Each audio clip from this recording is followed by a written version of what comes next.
LLM, quel modèle choisir quand on est médecin? ChatGPT, Mistral, Claude, Gemini, Grok.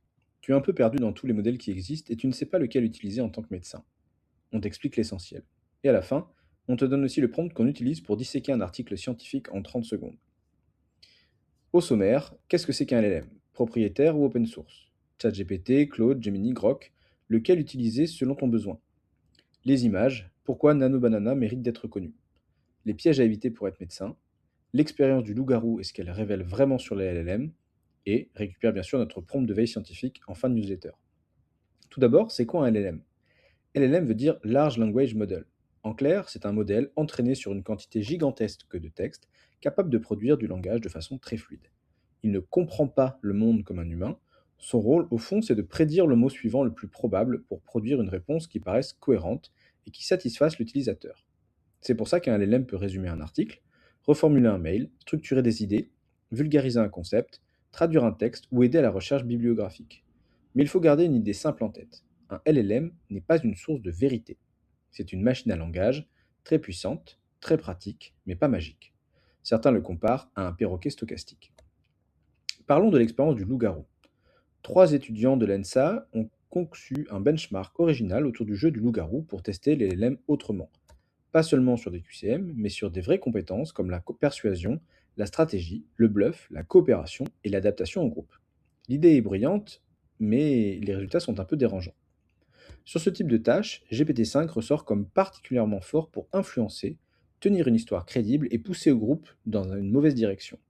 La leçon est simple, un modèle peut être très convaincant sans être fiable. Conseil, quand un LLM semble trop sûr de lui, demande-lui ses sources, ses limites ou ce qui pourrait contredire sa réponse. Et il peut quand même se tromper sur ses sources, donc attention. Propriétaire ou open source? On a tendance à tout mettre dans le mot IA. Et pourtant, il existe deux grandes familles. Les modèles propriétaires, ChatGPT, Claude, Gemini, Grok. Des modèles ouverts ou open weight, Llama, Mistral, Qwen, DeepSeek. Pour faire simple, les modèles propriétaires sont les plus faciles pour commencer.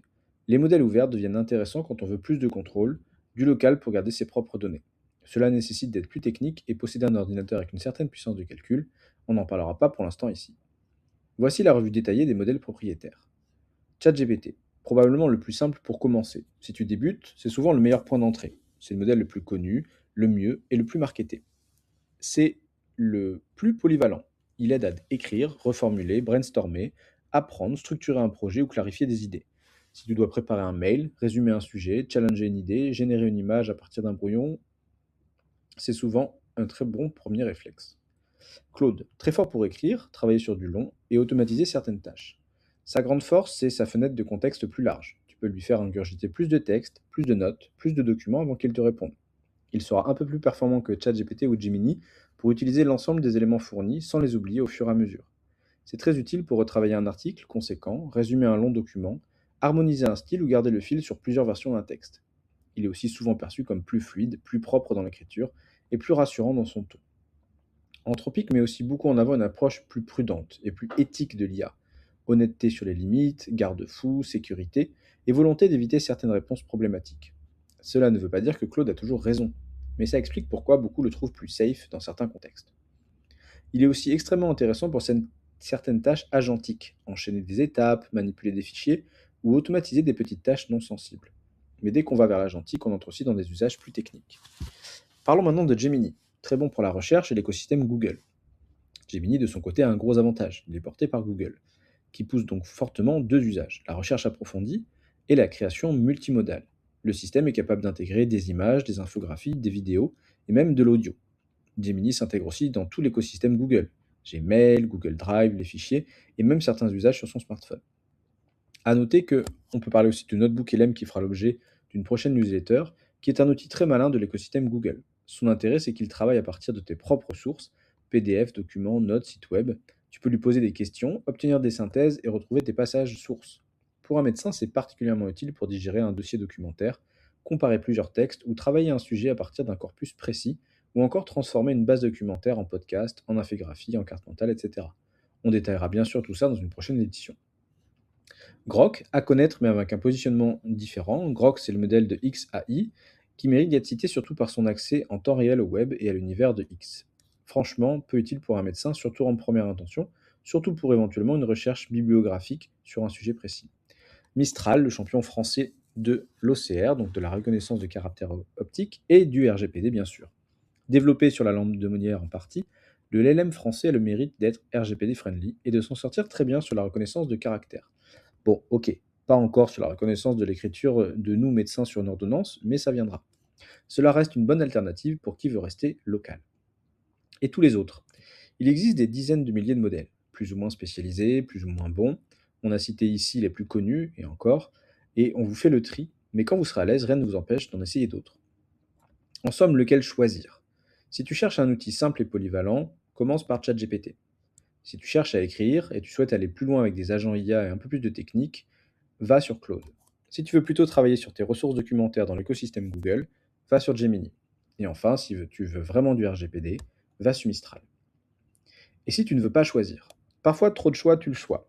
Et pour se faire un avis sans prendre un abonnement partout, rien de mieux que de prendre la voie du milieu. Essaye Mammouth AI, une application qui regroupe tous les LLM en une fois, dont les modèles d'image pour une fraction du prix habituel. Parfait pour mettre le pied à l'étrier sans choisir. Et si maintenant on parle des images? Google pousse maintenant très fort Nano Banana pour la génération et l'édition d'images. Si ton objectif est de créer un visuel de poste, une illustration pédagogique, une base d'infographie ou de modifier une image existante, Nano Banana 2 est aujourd'hui une piste très sérieuse à connaître. Ce sera l'objet d'une prochaine newsletter détaillée. Mais le vrai piège pour un médecin, ce n'est pas de choisir le mauvais LLM. Le vrai piège, c'est de croire que le LLM répond juste parce qu'il répond bien. Un LLM, c'est un peu comme un externe très rapide, très cultivé, parfois brillant, et parfois complètement à côté de la plaque, mais avec un aplomb magnifique. Autre piège à anticiper, tes patients aussi vont utiliser ces outils. Certains viendront même en consultation avec un avis médical entièrement généré par un LLM, formulé avec la même assurance qu'un avis d'expert.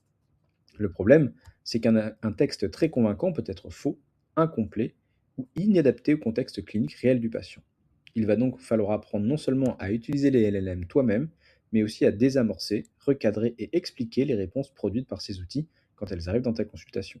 On t'apprendra tout ça au travers des newsletters. L'astuce du médecin malin, le sniper de veille scientifique. On te l'avait promis, cette édition était volontairement théorique pour poser les bases. Mais comme ton temps est probablement la ressource la plus rare, on termine avec un outil concret.